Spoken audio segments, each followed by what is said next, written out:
Alright, welcome to video 2. This one we're going to be going over how to set up to start receiving items in. So the first thing you're going to want to do to receive items is make sure you have your distributor set up, because all items need to be linked to a distributor and a category. So I would recommend going in here, adding new distributors, filling out all the information, and then saving it. As you can see, they'll come up like this. Once you have most of your distributors in, or all that you think, you can then hop over to the inventory page, and then let's set your categories, because that's also something you'll need. You don't necessarily need a subcategory, but all items do require a primary category. So here you can just click edit and then start typing in what you need. You can move between subcategory and primary categories just by dragging and dropping them, and it will tell you if you drag and drop them differently, if items need to be fixed or not, with that being said. So once you have your categories and your distributors set up, and you've already from the last video set up your tax rate, you now have everything you need to make items. We have a couple different ways to do items. We have our CSV import. This is great if you're bringing in large quantities of items or anything like that. You can download our template and then edit it, resave it as a UTF-8, and then import it through here. It will tell you if anything's wrong, and then just port over into our system. The other way is the stockroom.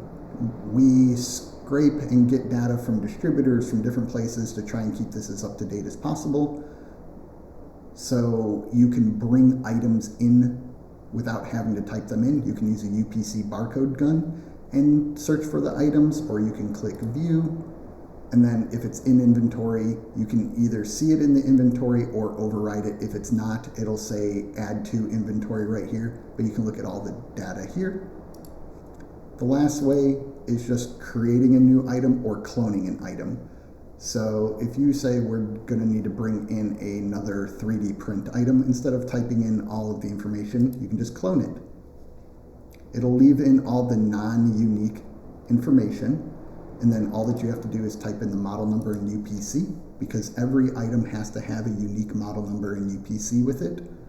So you can't do duplicates. It'll error and then tell you, hey, you have duplicates, you can't do that.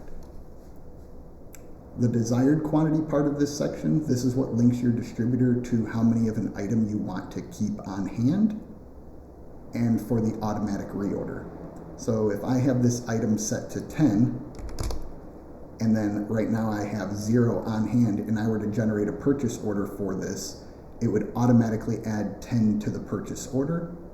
If I set a minimum order for like case quantity or like GW paints, where you always have to order them in 6, you can set that here. So even if I'm 1 below, let's say my desired quantity was 10, I was at 9, but I have this set at 6, it will automatically reorder 6 of them.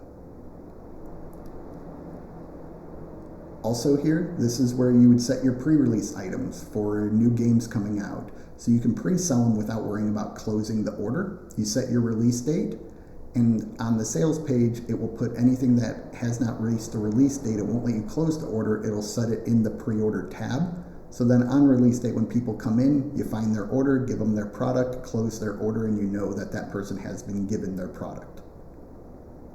Pre-release quantity is so you don't oversell on pre-release items. You can set that to whatever you need to, like set it to 10. Whenever you get up to and at that point, it'll say, hey, we can't sell anymore, we've reached our pre-release sales limit.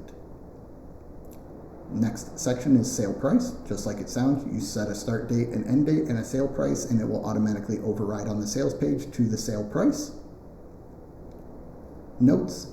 This is really great for buy a box promos, for limiting customers, things like that. Whenever somebody adds an item to the order, it will automatically pop up on the screen with the note, and then when you close it, it'll save the note to the order. So if you have to reference it later, you can automatically see that. And you can set start and end dates, or just set it to be active all the time. Manufacturers, just like that. You can select the manufacturer to have better knowing of where these items come from. And then the image URL is on the hover over of the name. It'll display a small icon of the item. You just copy and paste the image URL here, and then it will display on the item. Adding subcategories and bundles, we'll get into this in a little bit, but this is where you can link multiple items together like the commander decks that have all the same barcodes, or you're wanting to sell 5 different items for one price, you can link all through that here.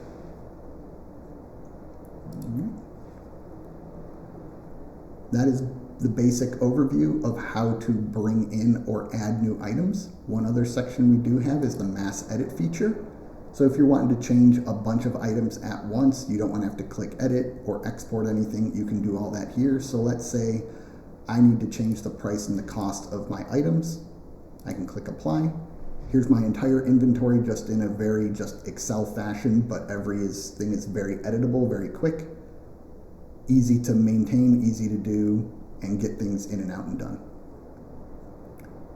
The purchase order generation. So like I said, whenever you select a distributor and an item, you put a par level in. Once you do that, it will then generate a purchase order. It will look like this. After you generate it, we'll just go ahead and actually just generate one.